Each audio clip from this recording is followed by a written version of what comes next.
Capital budgeting की बात हो रही थी, तो मैंने आपको बेसिक कंसेप्ट बता दिया था कैपिटल बजटिंग का है क्या, मेथड्स के बारे में मैंने आपको बताया, CFAT हमने देखा।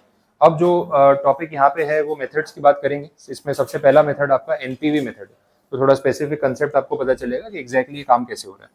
That is called net present value.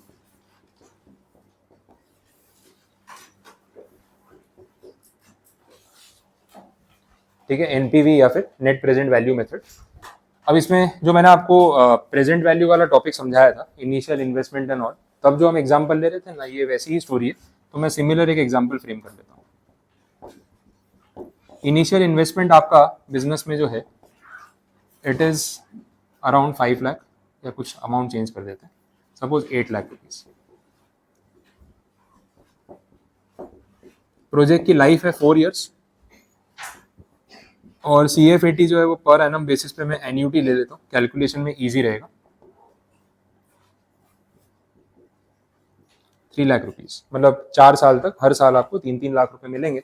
ये आपका एनुअल CFAT आ गया, तो इसमें अलग अमाउंट नहीं लिया, तो अपने GT फैक्टर वाला कैलकुलेशन का पॉइंट ओपन रहेगा। अब नेट प्रेजेंट वैल्यू का सिंपल मतलब ये है कि भाई ये 8 लाख रुपए मैं आज लगा रहा हूँ, और 3-3 लाख रुपए करके मुझे 4 साल के कितने पैसे मिल रहे हैं, 12 लाख रुपए मिल रहे हैं। लेकिन अगेन पॉइंट वही है कि मैं डायरेक्ट कंपैरिजन नहीं कर सकता, आज के 8 लाख और 4 साल के 12 लाख रुपए डायरेक्ट कंपेयर कैसे हो सकते हैं। तो क्या करना पड़ेगा, इस चीज को डिस्काउंटिंग करके हमें आज की वैल्यू पे लेके आना पड़ेगा। अब डिस्काउंटिंग करना है और एन्यूटी है, तो आपको पता है आप डायरेक्टली PV5 यूज कर सकते हो, यही हमने देखा था GT फैक्टर। अब इसके लिए चाहिए आपको कॉस्ट ऑफ कैपिटल या डिस्काउंटिंग रेट, अज्यूम कर लेते हैं 10% पर एनम। ठीक है, तो इसमें PV5 निकालना पड़ेगा at 10% per annum for 4 years. कितनी वैल्यू आ रही है देखो,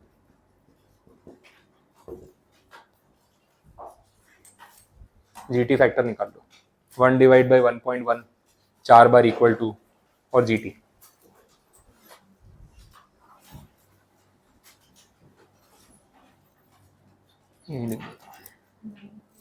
कितना फैक्टर आ रहा है, बोलो।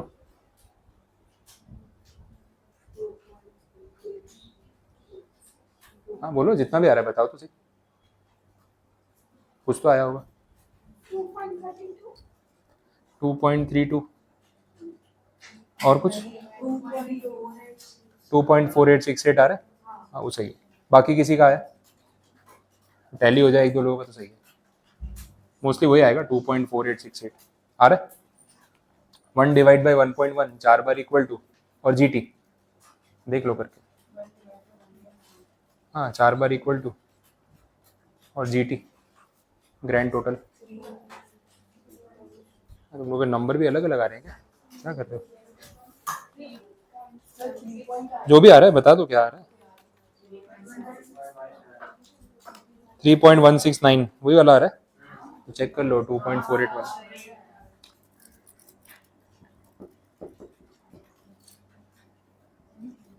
इंटू 3 लाख,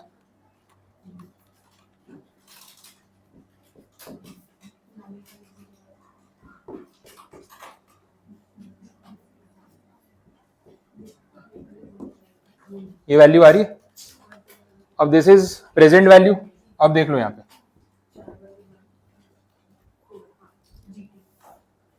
आई, प्रेजेंट वैल्यू आ गई।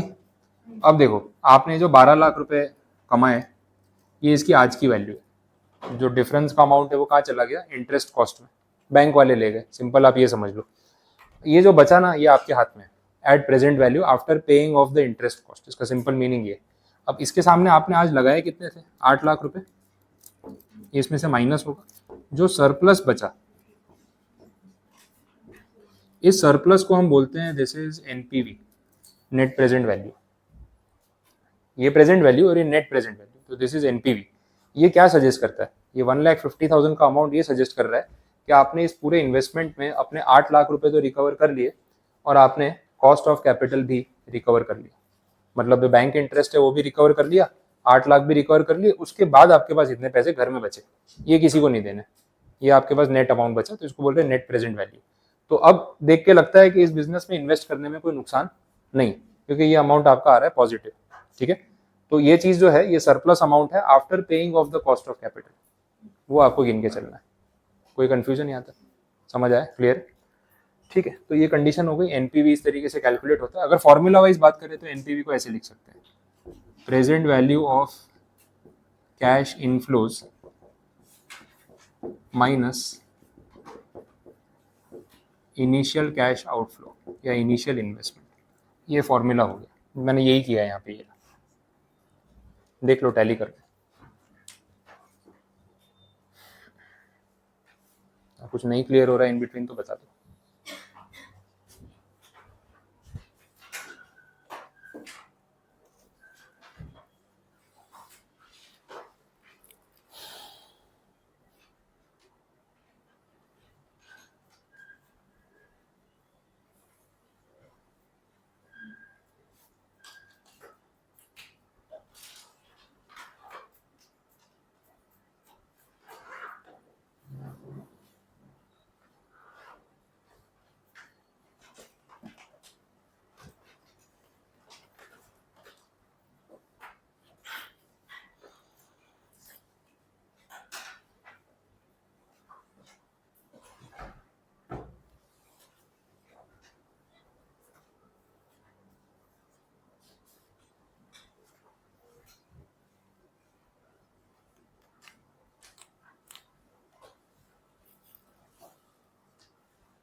वो सब में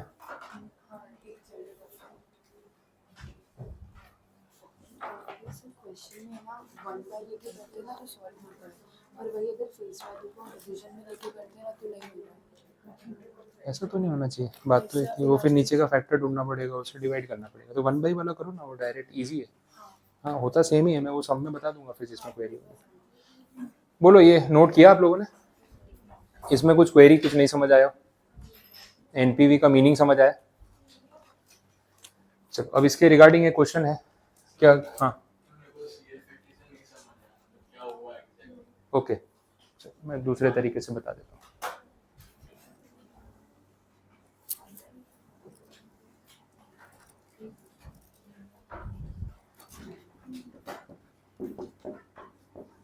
अल्टीमेटली यहाँ पे ये सिचुएशन है, ईयर और CFAT।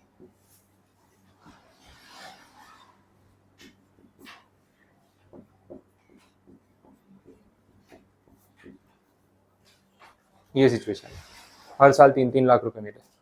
अब अपन ने वही किया था कि भाई 12 लाख रुपए मिल तो रहे हैं, बट मैं डायरेक्टली ऐसे कैसे कंपेयर करूँ? तो मुझे क्या करना पड़ेगा? इन सब चीज़ों को प्रेजेंट वैल्यू पे लेके आना पड़ेगा।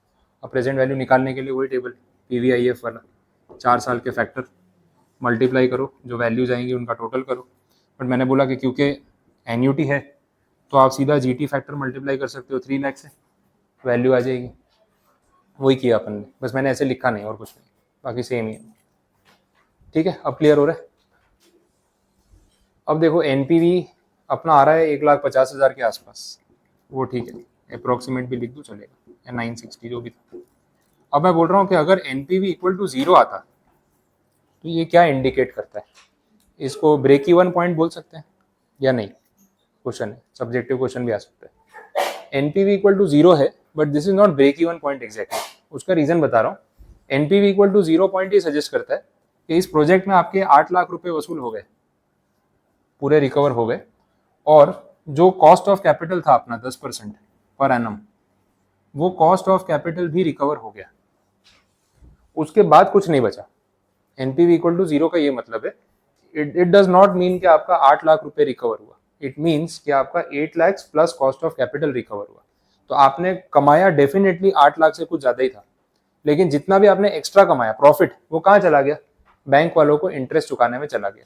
तो लास्ट में आपके पास कुछ बचा अपने हाथ में? नहीं, कुछ नहीं। This is NPV equal to 0। तो इसका मीनिंग समझना है कि है क्या। अब यही जब अपना एनपीवी 1.5 लाख रुपए आ रहा था, तो मैंने क्या बोला कि 8 लाख रुपए का इनिशियल इन्वेस्टमेंट आपका पे ऑफ हो गया, 10% पर एनम के हिसाब से 4 साल का इंटरेस्ट पे ऑफ हो गया, उसके बाद ये बचा सरप्लस आपके हाथ में। अब इसमें से किसी को कुछ देना नहीं।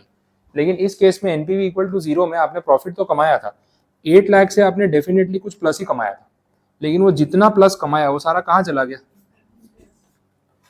इंटरेस्ट कॉस्ट को पे करने में चला गया। तो एट द एंड आपके हाथ में इंटरेस्ट चुकाने के बाद कुछ नहीं बचा। This is NPV equal to 0। Conceptually ये चीज आपको समझ आनी चाहिए, बाकी कोई ऐसा कैलकुलेशन में फर्क नहीं पड़ने वाला। पर इसको ब्रेक इवन पॉइंट नहीं बोलेंगे, वो ध्यान रखना। ब्रेक इवन पॉइंट का मतलब होता है जहां पे आपका फिक्स कॉस्ट और आपका कॉन्ट्रीब्यूशन इक्वल हो जाता है, मतलब you have only covered your fix cost. पर यहाँ आपने फिक्स कॉस्ट से कुछ ज्यादा कमाया है, इंटरेस्ट कॉस्ट भी कवर की है, इसलिए इसको मैं टेक्निकली ब्रेक इवन नहीं बोलूंगा। क्लियर? ये डन, समझ आ गया? तो एनपीवी में यही लॉजिक है, ये फॉर्मूला है आपका, बेसिक कंसेप्ट इतना ही है, इससे ज्यादा इसमें कोई पॉइंट अभी है नहीं। फिर जैसे समझ आएंगे वैसे अपन देखेंगे। यहाँ तक कोई कंफ्यूजन है तो बता दो। कंप्लीट है तो आगे बढ़े। अब इससे कनेक्टेड टॉपिक है profitability index, pi ratio.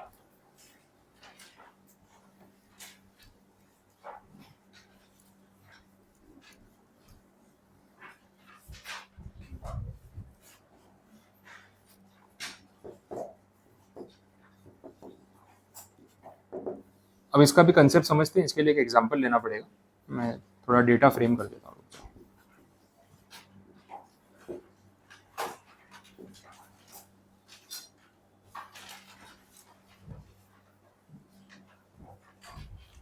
Project A and B,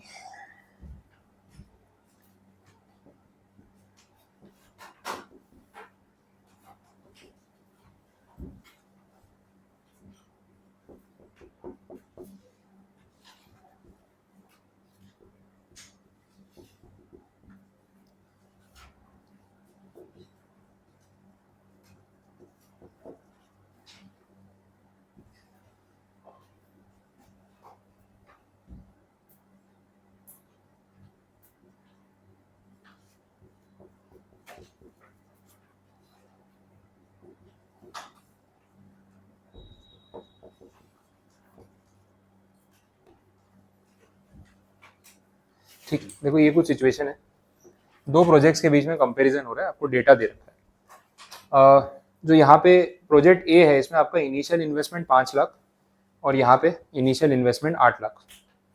इसके सामने जो present value of cash flow, ये डायरेक्ट कैलकुलेट कर दिया मैंने, मतलब जीटी फैक्टर कुछ नहीं निकालना है। जैसे अभी पिछले केस में अपना 9,50,000 आ रहा था ना, मैंने सीधा ही गिन लिया present value of cash flow. इसका 7 लाख और इसका 10,50,000। एनपीवी कितना बचा, इन दोनों का डिफरेंस। ठीक है, तो एनपीवी आपके सामने। अब एनपीवी के बेसिस पे आपको कौन सा प्रोजेक्ट बेटर लग रहा है? बी, क्योंकि एनपीवी ज्यादा है। ठीक है, सिंपल कंसेप्ट हो गया। तो ये रैंकिंग 1 और ये रैंकिंग 2, मतलब इसका फर्स्ट रैंक, इसका सेकंड रैंक। एनपीवी के बेस पे सिलेक्ट करना हो तो पहला प्रेफरेंस में ये प्रोजेक्ट को दूंगा, उसके बाद ये प्रोजेक्ट के बारे में सोचूंगा। ये सिंपल सी चीज हो गई। हाँ, उस पॉइंट पे आते हैं। तो एनपीवी जो है सिर्फ यही कंपेयर करता है ना, और इस बेसिस पे आपने आंसर दे दिया। लेकिन एनपीवी मेथड में एक लिमिटेशन है। लिमिटेशन ये है कि भाई यहाँ पे 2 लाख रुपए एनपीवी कमाने के लिए आपको सिर्फ 5 लाख लगाने पड़े, और यहाँ 2.5 लाख कमाने के लिए 8 लाख लगाने पड़े। तो भाई इसके सामने इन्वेस्टमेंट भी तो देखो, कंपैरिजन तो करो कम से कम। फंड्स किसी के पास अनलिमिटेड थोड़ी ना होते हैं, कितने भी इन्वेस्ट कर देंगे। पैसा तो हर कोई सोच समझ के इन्वेस्ट करता है। तो जहां रिटर्न ऑन इन्वेस्टमेंट ज्यादा मिलेगा, मैं वहां पे पहले प्रेफरेंस दूंगा। वो चीज को एनपीवी एड्रेस नहीं करता है, और ये इसकी लिमिटेशन है। तो बोला अब इसको ओवरकम कैसे करें? इसी के लिए फिर एक फॉर्मूला बनाया, पीआई रेशियो। पीआई रेशियो का फॉर्मूला कुछ ऐसा है,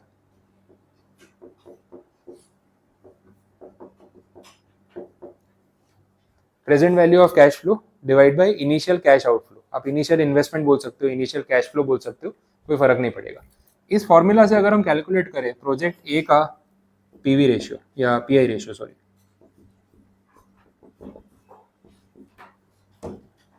तो वो कितना आएगा? इस केस में present value of cash flow हो गया 7 लाख और इन्वेस्टमेंट 1.4 आ गया ये। This is 1.4 divided by 1। इसका मीनिंग समझ लो, कैलकुलेशन तो आपके सामने ही है। ये रेशियो ये शो कर रहा है कि 1 रुपया लगाने पे कितना वापस आता है, पर रुपी रिटर्न शो कर रहा है। अगर आपने 1 रुपया इन्वेस्ट किया ना, 1 रुपये 40 पैसे वापस आएगा इस प्रोजेक्ट में। तो that is the pi ratio 1.40। समझ आया? वैसे ही इस केस में गिने तो 10,50,000 डिवाइड बाई 8 लाख, यही रेशियो होगा। कितना आ रहा है? एग्जैक्ट 1.3 आ रहा है। आपने कोई नंबर और ले लिए होंगे। Present value divide by initial cash outflow 1.3।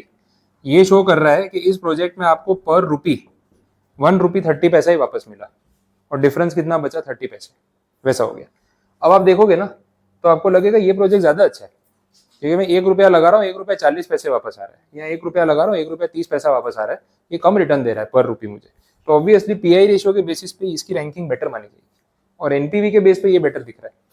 तो एनपीवी की जो लिमिटेशन है कि इनिशियल इन्वेस्टमेंट को इग्नोर करता है वो पीआई रेशियो यहाँ पे कवर कर लेता है। आई बात समझ में? क्लियर हो? अब बोले सर दोनों अप्रोच में से कौन सा फॉलो करना चाहिए, कब कौन सा फॉलो करें? फिर वो भी है तो फिर ये अप्रोच ही बना दो, इसका काम ही नहीं है। दोनों अप्रोच में से कब कौन सा फॉलो करना है वो डिपेंड करता है सिचुएशन पे। इसमें एक चीज़ ये है कि अगर आपके पास फंड्स की कोई शॉर्टेज नहीं है और एब्सोल्यूट नंबर ज़्यादा चाहिए, पड़े हुए पैसे, तो 2 लाख क्यों कमा रहे हो? 2.5 लाख कमाओ, फिर कोई प्रॉब्लम नहीं है। लेकिन कितनी बार ऐसा होता है प्रोजेक्ट्स ना डिविजिबल होते हैं। डिविजिबल का मतलब ये है कि जितना बोला है उतना लगाना ज़रूरी नहीं है। जैसे बहुत बार ना इन्वेस्टमेंट के लिए आपके पास एडवाइजर जाते हैं, एलआईसी का प्लान है, म्यूचुअल फंड का प्लान है, तो किसी को इन्वेस्टमेंट कराना होता है ना कस्टमर से, तो उसको ना पहले बहुत बड़ा अमाउंट बोलता है। अब जैसे मुझे पता है कि आप महीने का 10,000 से ऊपर इन्वेस्ट नहीं करोगे, बट मैं आपको आके सीधा 1 लाख बोलूंगा तो आप 10,000 पे मानोगे। 10,000 बोलूंगा आपको वो भी ज़्यादा लगेंगे। 1 लाख बोलूंगा और उसको कैजुअली लूंगा ना, तो आपको लगेगा 1 लाख की बात तो ऐसे ही कर रहा है, लोग लगाते होंगे, चलना मैं 10,000 तो लगाऊं। आप लगाने वाले उतना ही थे, लेकिन बात करने का तरीका अलग होता है। अब मैंने आपको आके बोला कि यार एक प्लान है मेरे पास, उसमें ना आपको 10 लाख रुपए इन्वेस्ट करने हैं, तो आपको इतना इतना रिटर्न मिलेगा। बोला 10 लाख रुपए बहुत ज़्यादा हो गए सर, इतने पैसे तो है नहीं। अब मैं बोलूँगा चलो इसमें ऐसा कुछ प्रॉब्लम नहीं है, 10 लाख नहीं भी है ना, थोड़ा कम लगाओगे तो भी चलेगा। अगर आपके पास 5 लाख है ना तो 5 लाख लगा दो, 10 लाख पे इतना रिटर्न, 5 लाख पे भी प्रोपोर्शनेटली उतना ही रिटर्न मिलेगा। फिर आप बोलोगे सर 5 लाख भी नहीं है, ये भी बहुत ज़्यादा अमाउंट है। तो मैं सोचूंगा 5 लाख भी नहीं, अब क्या करें? फिर बोलो 2 लाख है, आप बोले नहीं। बोले 1 लाख रुपए है, बोले नहीं। बोला कुछ पैसे हैं जेब में, बोले सर घर जाने जितने तक के पैसे, उसके ऊपर कुछ नहीं है, इसमें से कुछ इन्वेस्ट कराना है करा लो, तो बात खत्म हो गई। बट आपने बोला नहीं 1 लाख रुपए तक तो हम इन्वेस्ट कर सकते हैं। मैंने बोला कोई इशू नहीं है, 10 लाख पे अगर आपको कुछ XYZ अमाउंट मिलता है, 1 लाख पे प्रो रेटा बेसिस पे उतने प्रोपोर्शन में आपको रिटर्न मिल जाएगा। तो अब मैंने बात शुरू की 10 लाख से, और आए कितने पे? 1 लाख पे। तो 1 लाख भी इन्वेस्ट हो सकता है ना। तो ये प्रोजेक्ट या इन्वेस्टमेंट डिविजिबल हो गया। इनडिविजिबल का मतलब क्या? मैं बोलता या तो 10 लाख लगाओ या भूल जाओ। इसमें एक ही स्कीम है 10 लाख रुपीज की, प्रोपोर्शनेट नहीं हो सकता, तो फिर वो अदरवाइज बात होगी। तो अगर प्रो रेटा बेसिस पे या पर रुपी कैलकुलेशन पॉसिबल है तो मैं पीआई रेशो पे ही जाऊंगा ना, कि भाई जो स्कीम है ये 5 लाख वाला स्कीम है, 8 लाख वाली, तो दोनों में ऐसा है कि आपको जितना लगाना है लगा सकते हो, प्रोपोर्शनेटली भी लगा सकते हो, अदरवाइज भी लगा सकते हो। तो मैं रुपी पे गिन के तो देखूंगा कि 1 रुपए पे कौन सी स्कीम मुझे ज्यादा रिटर्न दे रही है, तो पीआई रेशियो काम आएगा। अच्छा इसमें दोनों में इनिशियल इन्वेस्टमेंट सेम होता है, बाई चांस एक बार के लिए चेंज कर रहा हूँ,